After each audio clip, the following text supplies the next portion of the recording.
पतले दुबले हैं, छोटे कद के हैं, लेकिन गुस्सा नाक पर है।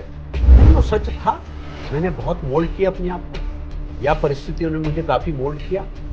हाल ही में एक बिल को लेकर सारे सदन के अंदर अपनी ही सरकार के द्वारा पेश किए बिल को लेकर मुन्ना सिंह चौहान सदन के अंदर खड़े हुए और उन्होंने उस बिल को ऑब्जेक्ट किया। उत्तर प्रदेश का ओबीसी, बिहार का ओबीसी, झारखंड का ओबीसी, छत्तीसगढ़ का ओबीसी या हिमाचल का ओबीसी, यदि वो कामकाज किसी वजह से उत्तराखंड में है, उसकी गणना ओबीसी में नहीं हो सकती। उत्तराखंड में ओबीसी की गणना वही हो सकती है जो उत्तराखंड का ओबीसी है। मेरे पास पिथौरागढ़ से बच्चों का फोन है। साहब, यहाँ एक अजीब स्थिति हो गई। यहाँ पे कुछ लोग भर्ती में ऐसे आ गए, उन्होंने डीएलएड तो उत्तर प्रदेश के ओबीसी के सर्टिफिकेट से किया, और डीएलएड करने के बाद टीचर की भर्ती में उत्तराखंड के ओबीसी सर्टिफिकेट से आ गए। इस मोमेंट पे आकर निकाय चुनाव को टालने के लिए ये मुद्दा उठाया गया। तो सवाल ये भी उठता है कि सरकार सहज नहीं है इस समय निकाय चुनाव में। तो 500 करोड़ में सरकार को गिराने की कोशिश में लगे और हर चीज में जवाब देने वाले मुन्ना सिंह चौहान इस बात से चुप क्यों रहे? बाकी की जो जनता है वो आज की सरकार से बहुत नाराज है। क्या लगता है इसका? किसी ने मुझसे जिक्र किया कि मुन्ना सिंह चौहान जी से जब आप इंटरव्यू करेंगे, मूल निवास के बारे में जरूर पूछिए। गैरसैंण उनकी मांग थी, गैरसैंण के लिए क्या कर पाए हम? गैरसैंण राजधानी क्यों नहीं है? उत्तर प्रदेश का दौर था 90 का दशक। एक युवा विधायक उत्तर प्रदेश की विधानसभा में पहुंचता है और पहली बार ऐसा होता है कि विपक्ष में रहने के बाद भी शाबाशी मिलती है बड़े नेताओं की। हमारे साथ मुन्ना सिंह चौहान ही मौजूद है। पहले शुरुआत हम राजनीति से पीछे की तरफ करते हैं कि आखिरकार मुन्ना सिंह चौहान हैं कौन। बहुत बहुत स्वागत है सर आपका। Thank you, thank you, thank you. जैसा कि मैंने अभी दोहराया कि राजनीति से इतर मुन्ना सिंह चौहान क्या है, क्योंकि बहुत सारे लोग राजनीति के तीखे तेवर आपके जानते हैं लेकिन पीछे की दुनिया के बारे में नहीं जानते हैं। कैसे पहुंचे यहाँ तक? नहीं, बहुत एक हम्बल बैकग्राउंड है। किसान परिवार से ताल्लुक़ रखता हूँ, थोड़ा बहुत गांव के स्टैंडर्ड के हिसाब से, थोड़ा बहुत पढ़ाई लिखाई का माहौल भी रहा, और बाकी वही गांव के स्कूल से पढ़ करके, विशुद्ध रूप से सरकारी गांव के प्राइमरी स्कूल से पढ़ करके, और घूमते फिरते फिर अलग अलग जगहों पर, फिर मसूरी में कुछ शिक्षा दीक्षा हुई, फिर उच्च शिक्षा हुई। तो कुल मिला करके, और जैसा होता है जो एक सामान्य होता है, मेरे बड़े भाई भी जुडिशल सर्विसेज में थे, तो जैसा सामान्य होता है आम परिवारों का कि भाई नौकरी लग जाएगी। भाई की नौकरी लग गई तो उनको हुआ भाई छोटे भाई की भी नौकरी लग जाए, तो मेरी भी नौकरी लग गई, और एक बहुत छोटे से पद पर डीआरडीओ के अंदर रक्षा मंत्रालय में सेवाएं प्रारंभ की। लेकिन एक माइंडसेट हमेशा ये रहा कि नहीं, थोड़ा सा कंसर्न रहे सोशल इशूज़ पर। ये भी हमेशा थोड़ा सा प्रयास रहा कि नहीं, औरों के लिए भी कुछ कंट्रीब्यूट करना था एजुकेशनल स्टैंडर्ड के बेटरमेंट के लिए। जो उस समय तो एक छोटी बात थी कि एक इलाके विशेष से आते हैं तो उस इलाके की तरक्की के लिए कुछ कंट्रीब्यूट करना है। थोड़ा सा रिकग्निशन मिलने लग गया, सब लोगों को लगता था कि ये थोड़ा अलग तरीके से सोचता है। तो जो अब से सीनियर दौर के लोग थे नौकरी पेशे में, उनका भी बड़ा अप्रिशिएशन मिलता था। उससे भी एक एनकरेजमेंट मिली, और फिर वो एक प्रकार से स्टाइल में बन गया। और फिर एक स्थिति ऐसी बनी कि मैं नौकरी छोड़ के घर बैठ गया और घर वालों को पता नहीं चला कि नौकरी छोड़ चुका है। Even my elder brother did not know कि I have resigned from the job. उनको उस दिन मालूम पड़ा जब मेरे संस्थान से, जहाँ मैं नौकरी करता था, वहाँ से कोई ही चिट्ठी लेकर के आया कि साहब इनका वो जो जीपीएफ वगैरह है, कुछ वो फलाना कटौती, वो इन्होंने अभी तक नहीं लिया। वो भी एक विचित्र बात, उस समय मिलता कितना था, जीपीएफ कटौती उस समय स्केल भी 750 का तो क्लास वन ऑफिसर्स का होता था, आईएएस का, तो बहुत कम स्केल वगैरह हुआ करते थे। लेकिन मुझे पता नहीं क्या रहा, मैंने कहा नहीं नहीं ये सब मुझे कुछ नहीं लेना, अब जो छोड़ दी नौकरी छोड़ दिया, वो जो कुछ भी है जीपीएफ यूपीएफ वो वही है। I never claimed it. So what was the reason you left the job?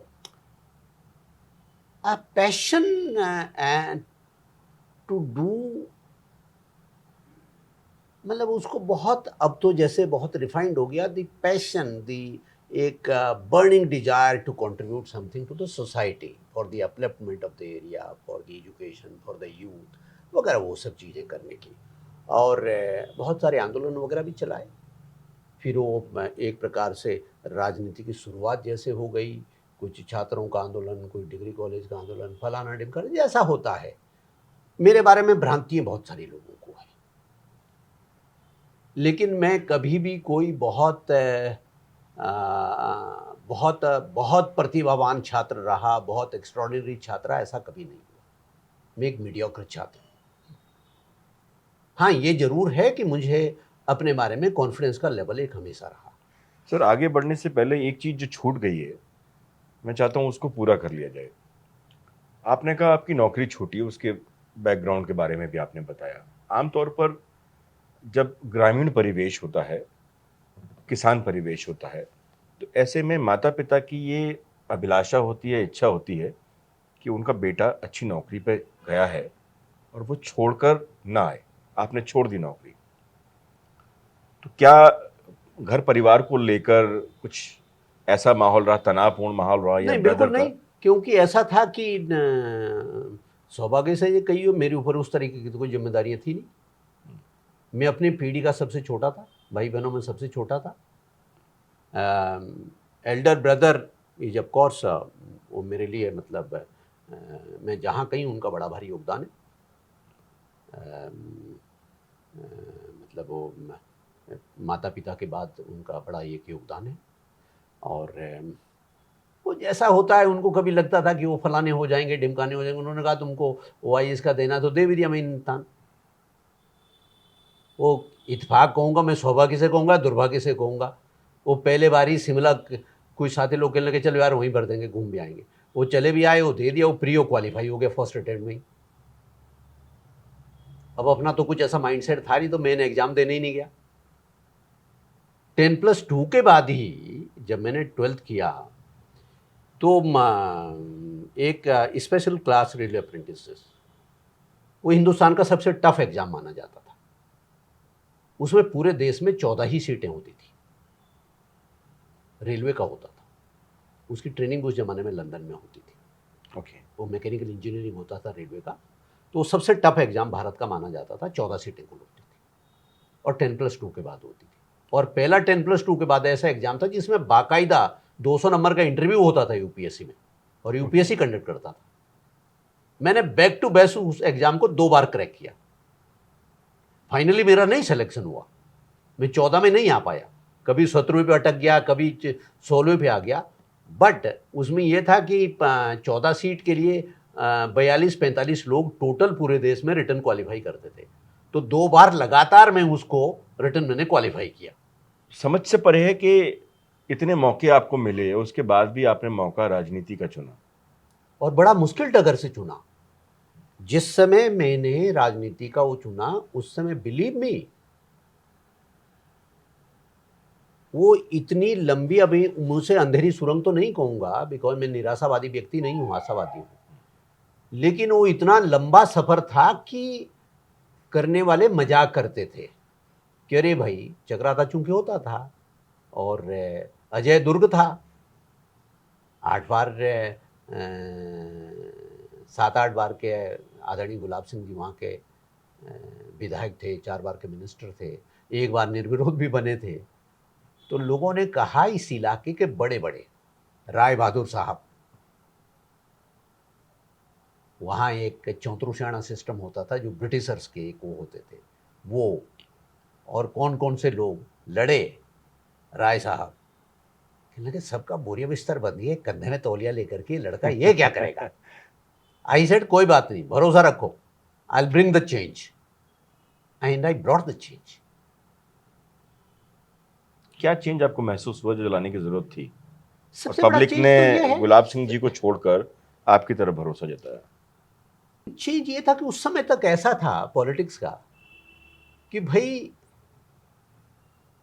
90% लोगों ने तो 90 तो मैं कम कह रहा हूं, 95% लोगों ने तो विधायक देखा नहीं था। वो कुछ लोग कह दिया करते थे, कुछ प्रमुख, head of the village, head of the, वो जैसे आप नीचे कह लीजिए खाप के चौधरी टाइप के, वो जो उन्होंने कह दिया भाई वहाँ फलाना टक्कर करके, तो लिहाजा डेवलपमेंट के नाम पर वो था जो कोई बाय डिफॉल्ट हो गया। और डेवलपमेंट भी छोड़िए, मैं डेवलपमेंट भी ये कहता हूं कि डेवलपमेंट भी होगा, डेवलपमेंट भी वो एक सरकारी उसका पार्ट होना चाहिए। सबसे बड़ा है लोकतंत्र के अंदर लोगों का एम्पावरमेंट, कि लोग अपनी लोकतांत्रिक ताकत को समझें।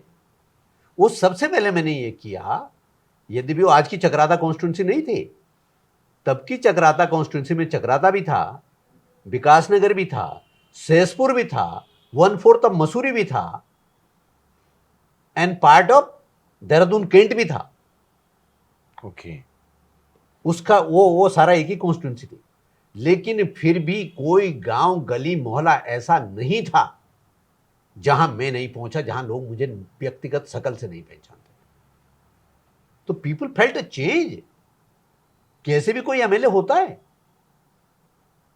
चौहान साहब, एक बात और कही जाती है आपको लेकर, पतले दुबले हैं, छोटे कद के हैं, लेकिन गुस्सा नाक पर है, तीखे तेवर है। कितनी सच्चाई है इसमें? नहीं, वो सच था। मैंने बहुत मोल्ड किया अपने आप को, या परिस्थितियों ने मुझे काफी मोल्ड किया। बहुत शॉर्ट टेम्पर्ड था मैं। और लेकिन एक बात भी तय है, कभी निजी ईगो को लेकर के मेरा किसी से कोई कन्फ्रंटेशन नहीं हुआ कि तुमने मुझे नमस्ते नहीं किया, मैंने ये नहीं किया, तुमने मेरे लिए कुर्सी छोड़, नथिंग। मेरा जब भी कन्फ्रंटेशन हुआ तो पब्लिक इश्यूज पर हुआ, पब्लिक वेलफेयर के सवालों पर हुआ। तो उसमें थोड़ा सा ज्यादा एग्रेशन था। लेकिन ये भी मैं आपको देखिए, आपको बता ही रहा हूं, मेरे ख्याल से मैं इस तरह की बातें करूंगा ज्यादा तो मियां मट्ठूगिरी हो जाएगी, तो उसको मैं अवॉइड भी करता हूं बताने में। वो तो आज आपने कह दिया कि विधायक राजनीति से पहले का क्या था, तो मुझे कुछ चीजें बतानी पड़ रही। शायद जीवन में पहली बार ही है 36-37 साल की पॉलिटिकल जर्नी में कि पर्सनल चीजें मैं किसी से शेयर कर रहा हूं। मैंने कभी नहीं की। नहीं, ये जरूरी भी है मैंने कि कभी लोग नहीं शेयर जाने। किया। लेकिन मात्र 88 में मैं ब्लॉक प्रमुख मात्र था, और वो भी बड़ा एक जेल के अंदर से बना था, उत्तर प्रदेश के भी रिकॉर्ड था। मैं अकेला ब्लॉक प्रमुख था उस समय उत्तर प्रदेश में जो जेल के अंदर रहते हुए ब्लॉक प्रमुख बना, और निर्विरोध बना।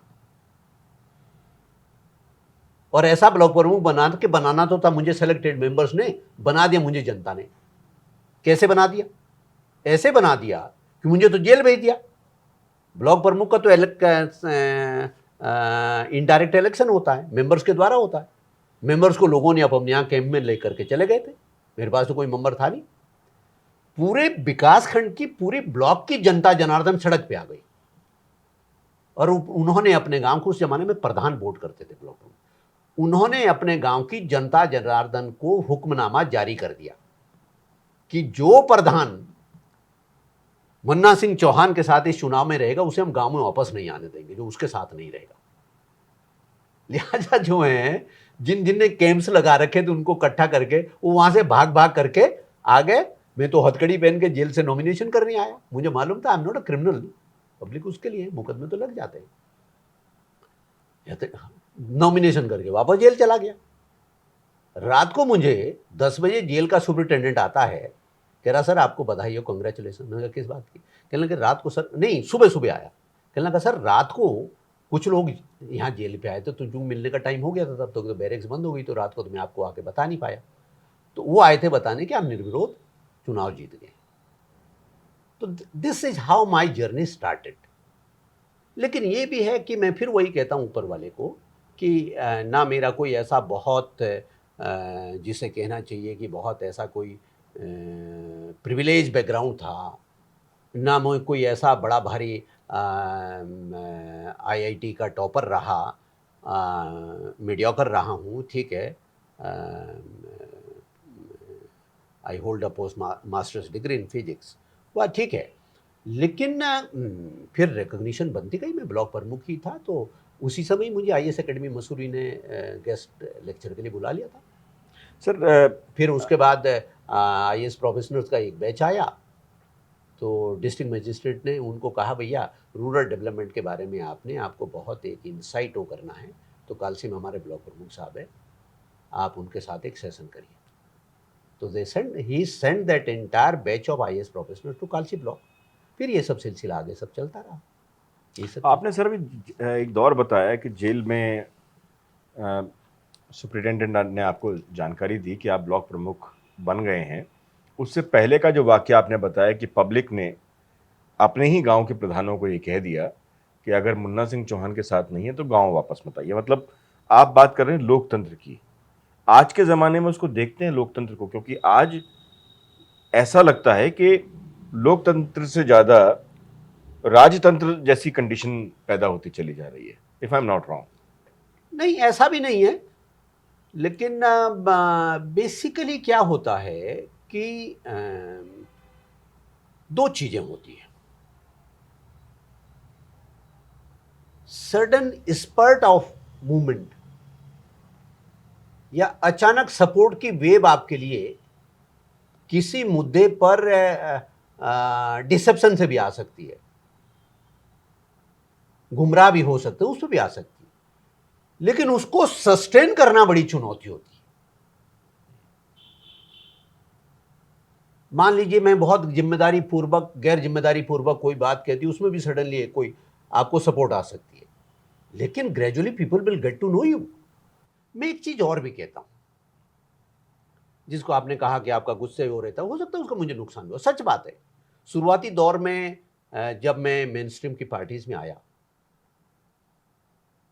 तो मुझे एक बात कॉमनली सुनाई देती थी। सामने से तो जैसा एक स्वभाव होता है, समाज एक चलता भी है, सामने तो सब तारीफ तुरीफ की बात कर लेते थे। पीठ मुझे मरमरिंग सुनाई देती थी कि ये व्यक्ति बहुत एरोगेंट है, ये घमंडी है। अब मुझे बड़ा आश्चर्य होता था कि मुझ जैसा व्यक्ति को तो घमंड छू भी नहीं सकता, घमंड तो मेरे स्वभाव में ही नहीं है। आई टेक प्राइड कि मैं किसी गरीब की खाट पे बैठ करके उससे बात करूंगा, रिक्शा पुलर से सड़क में खड़े होकर के बात करूंगा, घमंड जैसी। तो लोगों ने मेरी स्ट्रेट फॉरवर्डनेस को मेरा एरोगेंस बना दिया, मेरी स्ट्रेट फॉरवर्डनेस को मेरा अहंकार कहने लग गए। उसी लिए मैं कह रहा हूं कि मैंने अपने आप को मोल्ड किया।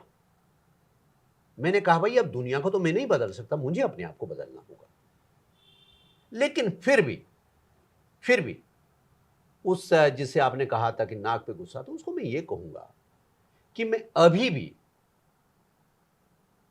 जब कोई चीज़ों पे, राष्ट्रवाद के सवाल पर, गवर्नेंस के मुद्दे पर, पब्लिक वेलफेयर के सवाल पे, तो फिर मैं आई कांट मीन्स वर्ड्स, मैं मीमिया नहीं सकता। फिर तीखी प्रतिक्रिया भी आज भी देने से नहीं चूकता।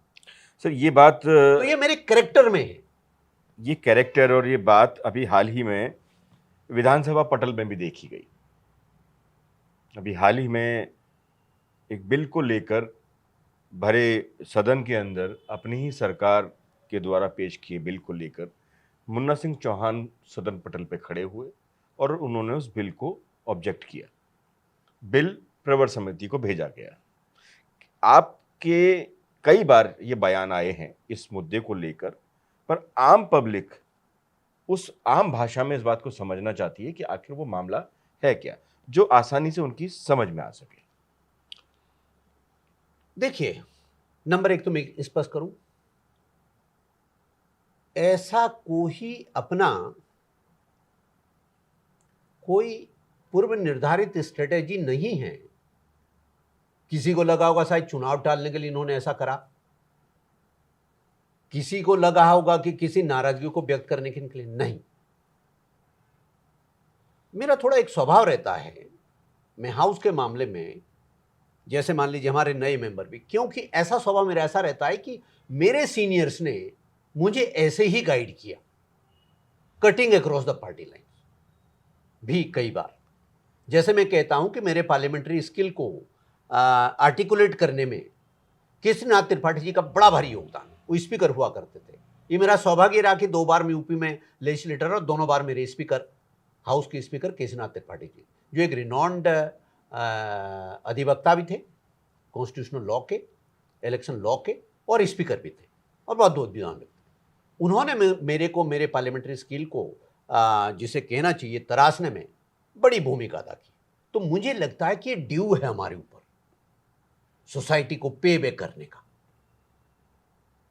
तो हाउस की उससे बैठ करके, लॉबी में बैठ करके चाय पीते समय मान लीजिए कोई नया विधायक भी आता है, वो माने ना माने, मुझे कोई हेडमास्टर बनने का भी कोई अधिकार नहीं है, लेकिन मैं जितनी ड्यूटी समझता हूँ, जहाँ मैं आवश्यक समझता हूँ, वहाँ उससे गाइड जरूर करने की कोशिश करता हूँ, सलाह जरूर देता हूँ कि फलानी चीज़ इसको ऐसे नहीं करना, इसको ऐसे नहीं करना।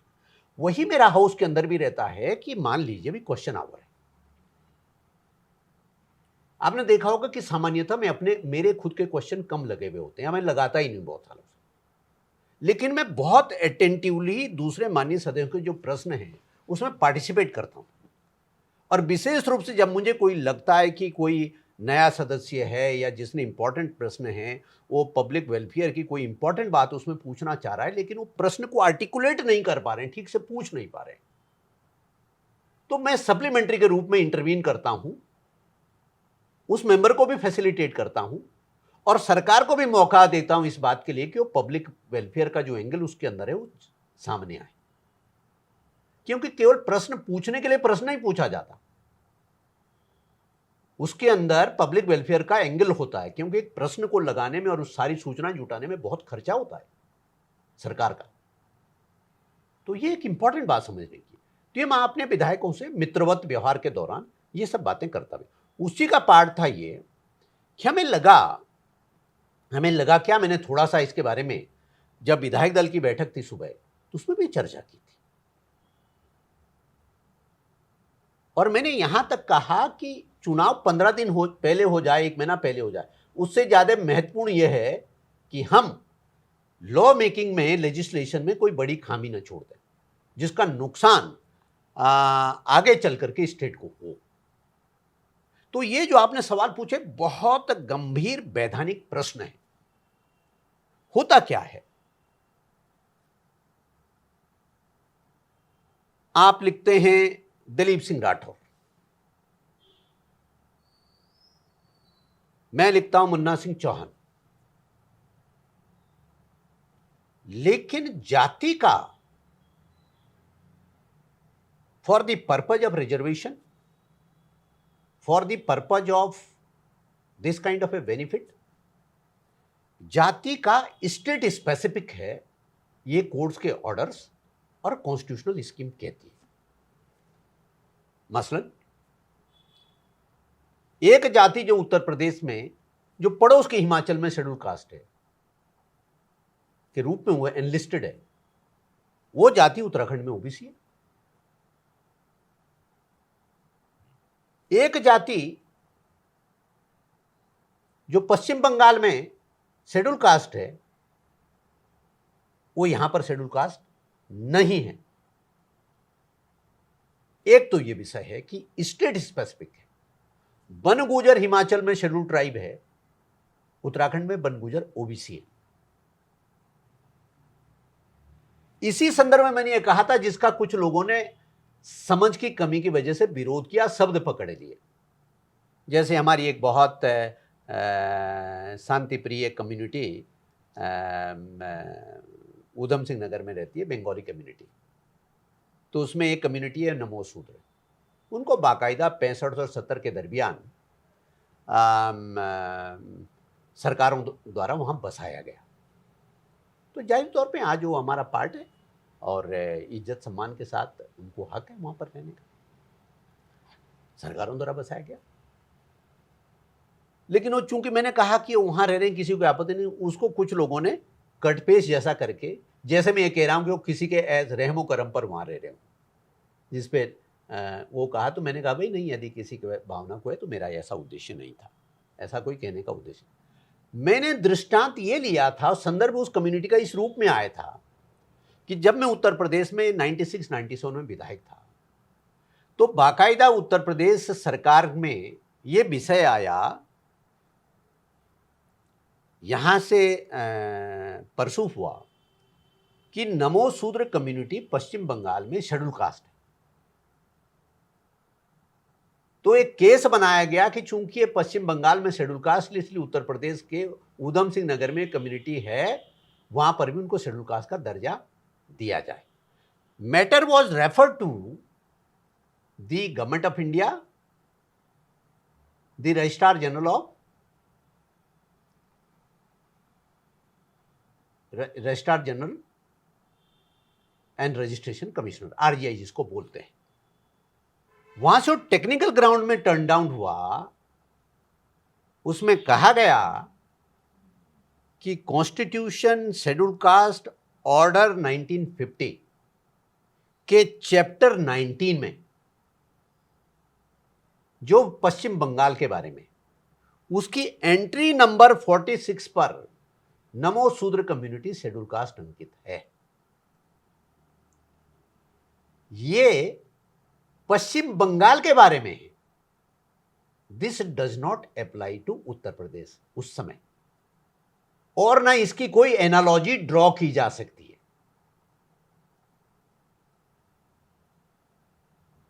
इसकी कोई एनालॉजी ड्रॉ नहीं कह सकती, क्योंकि उन्होंने कहा कास्ट सिस्टम जो स्टेट स्पेसिफिक है। तो आपने जो ये इस्तेमाल किया है ये किस इसलिए संदर्भ में? मैंने इसलिए कहा इंपॉर्टेंट, थैंक यू, नहीं तो मेरे दिमाग से निकल गया था। हो क्या रहा है ओबीसी में बड़े पैमाने पर, जब हम सरनेम वगैरह से जाते हैं, जाति से जाते हैं, तो आपको दिखता है कि बड़े पैमाने पर जो यहां पे जो कम्युनिटी जहां ओबीसी है वही उत्तर प्रदेश में भी ओबीसी है, वो एडजॉइनिंग स्टेट्स में भी ओबीसी है, उस पर किसी को कोई आपत्ति नहीं है। लेकिन उत्तर प्रदेश का ओबीसी, बिहार का ओबीसी, झारखंड का ओबीसी, छत्तीसगढ़ का ओबीसी या हिमाचल का ओबीसी, यदि वो कामकाज किसी वजह से उत्तराखंड में है तो उसकी गणना ओबीसी में नहीं हो सकती। उत्तराखंड में ओबीसी की गणना वही हो सकती है जो उत्तराखंड का ओबीसी है।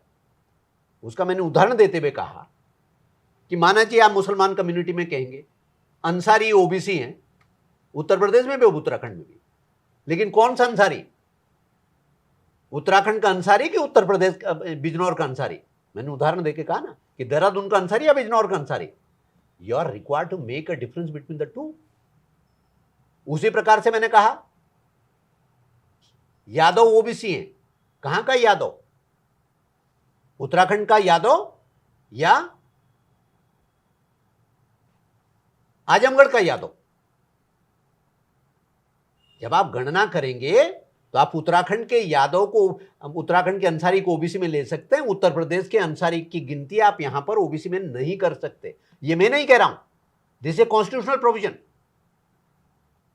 हमने ये भी नहीं किसी को कहा कि कोई मतदाता नहीं हो सकता, हमने डिफ्रेंचाइज करने की तो किसी को बात नहीं की। मतदाता भी आदमी कहीं रह रहा देश के किसी कोने में वहीं हो सकता, उनका स्वागत है, लेकिन उत्तराखंड के ओबीसी का बेनिफिट नहीं मिल सकता। अब मैं आपको उसका उदाहरण दे, अभी जल निगम या जल संस्थान में उत्तराखंड में संभवतः 3 अधिकारियों की सेवाएं समाप्त हुई है, जो इसी कंफ्यूजन के कारण था। वो उत्तर प्रदेश के ओबीसी थे, लेकिन उन्होंने उत्तराखंड के ओबीसी का सर्टिफिकेट बना लिया, जांच में पता चला कि वो तो उत्तर प्रदेश के ओबीसी। मैं आपको ताजा तरीन उदाहरण दे रहा हूं। अभी बेसिक टीचर्स के भर्ती की प्रक्रिया भी पिछले हफ्ते चल रही थी, प्राइमरी स्कूल के टीचर्स की। मेरे पास पिथौरागढ़ से बच्चों का फोन आता है, साहब यहां एक अजीब स्थिति हो गई, यहां पे कुछ लोग भर्ती में ऐसे आ गए, उन्होंने डीएलएड तो उत्तर प्रदेश के ओबीसी के सर्टिफिकेट से किया, और डीएलएड करने के बाद टीचर की भर्ती में उत्तराखंड के ओबीसी सर्टिफिकेट से आ गए। तो क्या ये बहुत लार्जर इशू नहीं है? It is. क्या बहुत बड़ी खामी को उजागर नहीं कर रहा हूं मैं? क्या ये किसी के खिलाफ है, या यहां के उत्तराखंड के नौजवानों के इंटरेस्ट को प्रोटेक्ट करना क्या गैर कानूनी है क्या? Am I not talking with in the four corners of the constitution? ये कॉन्स्टिट्यूशन की किताब रखी हुई है, अक्षरशः मैं इसके अनुसार बोल रहा हूं। am I not making the argument, am I not making this case within the four corners of the law? Court ने तो एक जजमेंट में यहां तक कहा कि जैसे शेड्यूल कास्ट का हम डिक्लेरेशन करते हैं, तो शेड्यूल कास्ट डिक्लेरेशन में सबसे महत्वपूर्ण एस्पेक्ट यह माना जाता है, जरूरी नहीं आज ना हो, आज ईश्वर करें कभी ना होता ये, लेकिन ये देखते हैं कि बैकग्राउंड में कभी, चाहे वो सैकड़ों साल पहले ही हुआ, बैकग्राउंड में कभी अनटचेबिलिटी तो नहीं थी। तो untouchability is considered to, even if it is in the background and it is non existent today, लेकिन यदि बैकग्राउंड में अनटचेबिलिटी रही है तो untouchability considered to be one major factor for declaring a community a scheduled caste. लेकिन उसमें भी यह कहा गया कि जब आप एक स्टेट से दूसरे स्टेट में चले जाते हैं तो आपके अनटचेबिलिटी के साइन डिसअपियर हो जाते हैं। क्योंकि जब हम जो हमारी टचेबिलिटी अनटचेबिलिटी ये परिवेश से जुड़े होते हैं।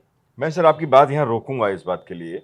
आपने जो मुद्दा कहा और जो सदन में उठाया, बहुत सारे लोगों का ये मानना भी है कि कहीं ना कहीं आपने इस मुद्दे को उठाकर सरकार की मदद की है। कारण मैं बताता हूं आपका। मैं तो अभी भी यही कह रहा हूं। मूल निवास का मुद्दा इस समय पूरे उत्तराखंड में चल रहा है। कहीं ना कहीं एक कम्युनिटी थोड़ा जरूर नाराज हो गई आपसे। नहीं, कोई नहीं नाराज हो मुझसे। वो ओबीसी के सवाल पर नहीं नाराज हुए, जो बंगाली कम्युनिटी है उनका कोई आपत्ति नहीं है। वो ये भी कह रहे हैं हमारी साहब इस पे भी कोई आपत्ति नहीं है कि आप नमो शूद्र की शेड्यूल कास्ट डिक्लेरेशन की जो पृष्ठभूमि है उसके बारे में चर्चा की, उससे भी वो नाराज नहीं है। उनको तो, उन्होंने तो कहा हमें तो ये भाषा लगी खराब कि वो यहाँ रह रहे हैं तो हमें कोई आपत्ति नहीं है। जैसे आप ये कह रहे हो कि यहाँ वो किसी के कृपा दृष्टि से या किसी की मर्जी पर रह रहे हो। मैंने कहा नहीं, ऐसा मेरा मकसद नहीं, इसलिए मैंने कहा I am sorry for that. मैं मान लेता हूं इस बात को। और आपका जो खेत का लेटर है वो मैंने बहुत ध्यान से पढ़ा, ये आपने जिक्र किया भी है उसमें। लेकिन सर वहीं एक बात, सवाल वहीं आ जाता है, निकाय चुनाव जब सर पर हैं, ऐसे में आपका सदन में ये बात करना, इस मुद्दे को उठाना, कहीं ना कहीं लोगों के दिमाग में ये भी लाता है कि निकाय चुनाव को टालने की बात। जैसा शुरू में आपने जिक्र किया कि निकाय चुनाव को टालने जैसा कोई विषय नहीं है, लेकिन कहीं ना कहीं ये इशारा जरूर करता है इस बात की तरफ कि इस मोमेंट पे आकर निकाय चुनाव को टालने के लिए ये मुद्दा उठाया गया है। आपको नहीं लगता कि जो काम बहुत पहले हो जाना चाहिए था उसे करने में देर हो गई, जिस गणना की आप बात कर रहे हैं? देखिए, मैं आपसे फिर बताता हूं, मैं इसमें कांग्रेस के मित्रों से भी कहूंगा। मैंने आदरणीय हरीश रावत जी के बयान पर भी अपने जवाब में प्रतिक्रिया दी कि मुझे बताएं,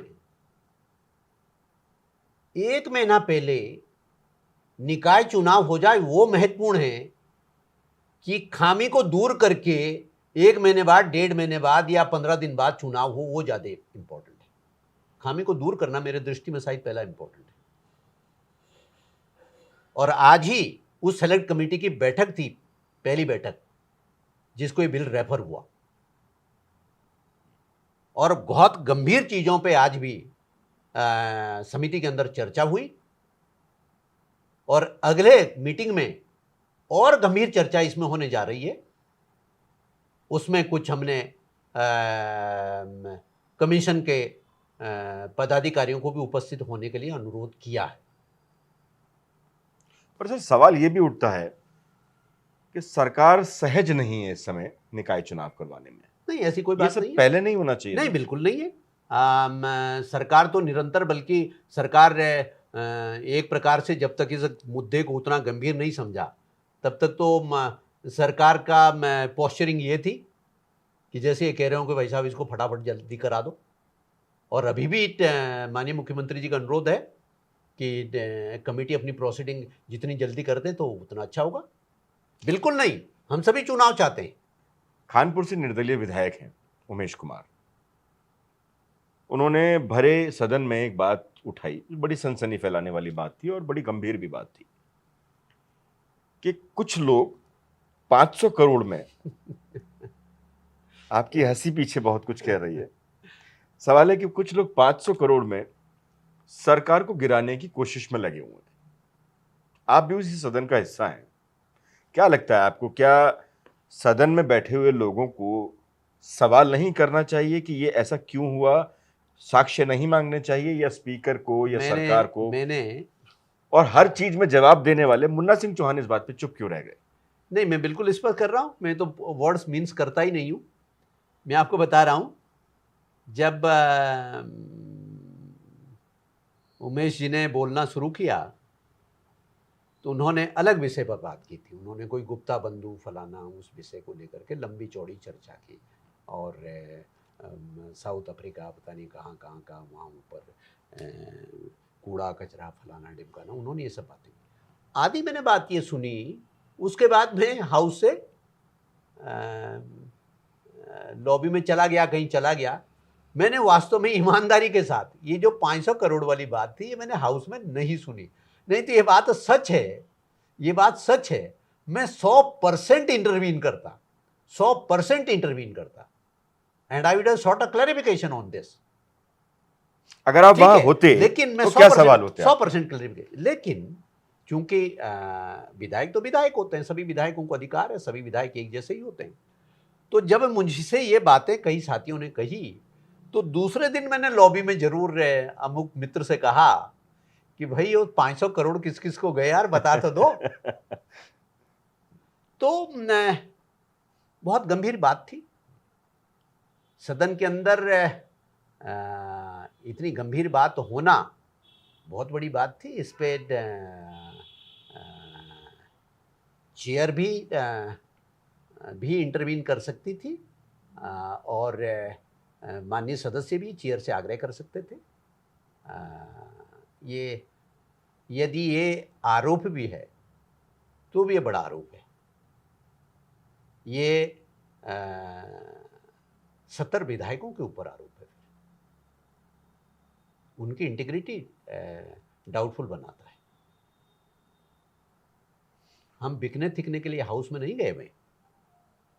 अगर आप सवाल उठा रहे होते, वहां पर सदन में मौजूद होते, तो आपका पहला सवाल क्या होता? नहीं, मेरा पहला सवाल तो ये होता कि it's a breach of privilege of the house. मेरा पहला सवाल ये होता कि फिर उन लोगों का भी पता चले जो उसमें इस षड्यंत्र में मुलविस थे, जो इसमें सम्मिलित थे। उत्तराखंड की जो जनता है वो आज की सरकार से बहुत नाराज है। क्या लगता है, क्यों नाराज है? मोदी जी कहते हैं कि सरकार का काम नीतियों का बनाना और नीतियों का क्रियान्वयन करना है, पॉलिसी ड्रिवन गवर्नेंस, चेहरे देख करके नहीं। इसलिए वो कहते भी है मिनिमम गवर्नमेंट मैक्सिमम गवर्नेंस। आप गुजरात के एग्जांपल को यहां लेकर आए, मैक्सिमम गवर्नेंस। इसलिए उन्होंने कहा doing business is no business of the government. कारोबार करना सरकार का कारोबार नहीं है, सरकार का काम नहीं है। सरकार का काम तो नीतियां बनाना है और नीतियों का इंप्लीमेंटेशन है। इसलिए उत्तराखंड में भी भाजपा सरकार के कार्यकाल में पॉलिसी ड्रिवन गवर्नेंस पटरी पर आया। पॉलिसी ड्रिवन गवर्नेंस, उसमें खामियां होगी बहुत सारी। हर चीज में मोदी जी से तुलना नहीं कर सकते, मैं सिर्फ जिक्र करता हूं, फिर भी पॉलिसी ड्रिवन गवर्नेंस के रूप में भारतीय जनता पार्टी की सरकारों ने अच्छी शुरुआत की है। किसी ने मुझसे जिक्र किया कि मुन्ना सिंह चौहान जी से जब आप इंटरव्यू करेंगे, मूल निवास के बारे में जरूर पूछिएगा। मैं मूल निवास शब्द को अभी मैं काफी समय से टटोल रहा हूं कि क्या कॉन्स्टिट्यूशन में इसको किसी रूप में कोई परिभाषित किया गया शब्द कहीं है कि नहीं, या क्या एपेक्स कोर्ट के जजमेंट में, सुप्रीम कोर्ट के जजमेंट में कहीं पे मूल निवासी जैसे शब्द को रेफर किया गया कि नहीं। आप बहुत बारीकी से अपनी सरकार को बचा के ले जाते हैं। एक सीधा सवाल करूंगा और सीधा जवाब दीजिएगा, उसके बाद मैं एक आखिरी सवाल करूंगा और इंटरव्यू को बंद करूंगा। उत्तर नहीं, प्रदेश ये का बात मैंने इसलिए कही कि मेरी एक आदत है कि मैं अध कचरी कोई बात कहूंगा नहीं, और जिस बात को ठोक बजा करके कहूंगा उसका मैं प्रामाणिकता के साथ यह साबित करूंगा कि यही है, और ऐसी हमसे अपेक्षा भी की जाती है, हर विधायक से अपेक्षा भी की आपके जाती हिसाब से उत्तर प्रदेश का दौर ज्यादा अच्छा था या उत्तराखंड का दौर अच्छा है? है। निश्चित रूप से उत्तराखंड बनने के बाद उत्तराखंड में बहुत सारी चीजों में आमूलचूल परिवर्तन आया। विकास की नई एक इबारत लिखी गई। ये जरूर है कि बहुत सारे कोर इशू से अभी भी हम कोसों दूर है, बहुत सारे कोर इशू से हम अभी भी कोसों दूर है, जिसमें काम करने की जरूरत है। गैरसैंण उनकी मांग थी, गैरसैंण के लिए क्या कर पाए हैं अभी तक आप? गैरसैंण राजधानी क्यों नहीं है? गैरसैंण के मामले में भी भारतीय जनता पार्टी की सरकार ने बड़ा रिजॉल्व दिखाया। भारतीय जनता पार्टी की सरकार ने, तत्कालीन मुख्यमंत्री त्रिवेंद्र सिंह रावत जी ने गैरसैंण के सत्र में ही बहुत दृढ़तापूर्वक और बड़े एक संकल्प शक्ति दिखाते हुए उन्होंने इस बात का ऐलान किया कि उत्तराखंड की समर कैपिटल गैरसैंण होगा। स्थायी ये कैपिटल हमारा क्यों नहीं रिजॉल्व है? है। मैं अभी कह रहा हूं, लेकिन मैं इसमें भी जोड़ करके कह रहा हूं कि कैपिटल का मतलब ये नहीं है कि हम 4 दिन के लिए विधानसभा का सत्र करने चलते हैं, या हम 5 दिन का विधानसभा का या 10 दिन का ही विधानसभा का सत्र कर लें। मेरे मंतव्य में, मेरे विचार में, मेरे सोच के केंद्र में राजधानी का एक कंसेप्ट नहीं है। मेरे सोच के केंद्र में यह है कि एक साइजेबल पीरियड तक, एक अवधि तक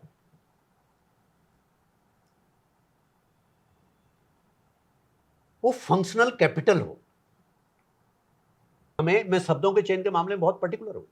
हमें एरिया स्पेसिफिक नियोजन, सारा धान 9 पणसेरी तोलने की जरूरत नहीं है। जनरलाइजेशन से काम नहीं चलेगा। इस स्टेट में हमारे पास मैपिंग होनी चाहिए इस बात की कि किस कैचमेंट एरिया के लिए कौन सी योजना है, किस जल समेट क्षेत्र के लिए कैसी योजना है, किस एल्टीट्यूड के लिए कैसी योजना है। और वो तो तब आएगी जब आप उस विषम भौगोलिक परिस्थितियों वाले स्थान को समझेंगे। तो इसलिए मैंने कहा कि एक अवधि के लिए ऑपरेशनल कैपिटल वहां पर हो जहां पर कम से कम जो कोर इशूज है उन विषम परिस्थिति वाले भूभाग के लिए, उसको आप ठीक से डिबेट करें, स्टेक होल्डर के साथ क्लोज इंटरेक्शन कर सकें, स्तरीय निरीक्षण कर सकें, जो जैसा है फिर आप उसमें ब्रेन स्टॉर्मिंग कर सकें। तो मैं समझता हूं कि उत्तराखंड का भविष्य बहुत उज्जवल है।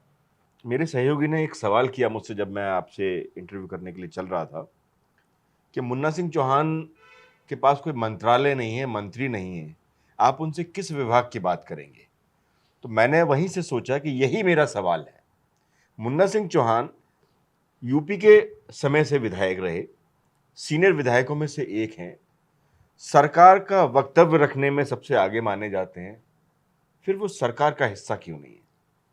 आपने मेरा काम तो मुझे पहले ही गिना दिया।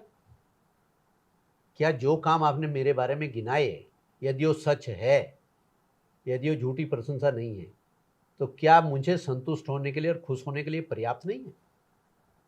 या मैं आपसे काउंटर क्वेश्चन करूं कि देश की राजनीति में यदि भी मैं बहुत छोटी जगह पर काम कर रहा हूं, देश के संदर्भ में मेरे लिए कहना कोई बड़ा मुश्किल होगा, बहुत छोटे मुंह से बड़ी बात हो गई। लेकिन यदि मैं पूछूं दलगत चीज़ों से भी अलग हटूं, तो राम मनोहर लोहिया कितने बार मंत्री रहते भाई, या सांसद ही कितने बार रहते? सोसाइटी में आपको योगदान करने के लिए और इंस्टीट्यूशनल कंट्रीब्यूशन करने के लिए साहब कुर्सी की लाइफ नहीं गिनी जाती, और ये मेरे काम करने का तरीका भी नहीं। मैं तो बल्कि बहुत खुश हूं, और मेरे पार्टी ने मेरे प्रति बड़ी उदारता भी दिखाई। भारतीय जनता पार्टी देश और दुनिया का सबसे बड़ा राजनीतिक दल, पूरे देश में किसी पति पत्नी को दोनों को टिकट दें, ये भारतीय जनता पार्टी में मेरे और मेरे पत्नी के साथ ही किया। दोनों को टिकट दिया विधानसभा का। मैं जीत गया, वो मार्जिनली हार गई 1500 वोट से। क्या ये भरोसा नहीं था? एक प्रदेश अध्यक्ष ने मुझे पार्टी का स्पोक्स पर्सन बनाया, शायद उसी स्पोक्स पर्सन का ही नतीजा है जो कुछ आप कह रहे हैं। दूसरे प्रदेश अध्यक्ष ने मुझे पार्टी का चीफ स्पोक्स पर्सन बनाया, उसका ही कुछ असर होगा ना। विधानसभा के अंदर डिबेट शुरू होती है तो गवर्नर का भी भाषण होता है, तो ज्यादातर वक्त आपने देखा होगा कि वो थैंक मोशन मेरी तरफ से मेरे द्वारा ही मूव किया जाता है।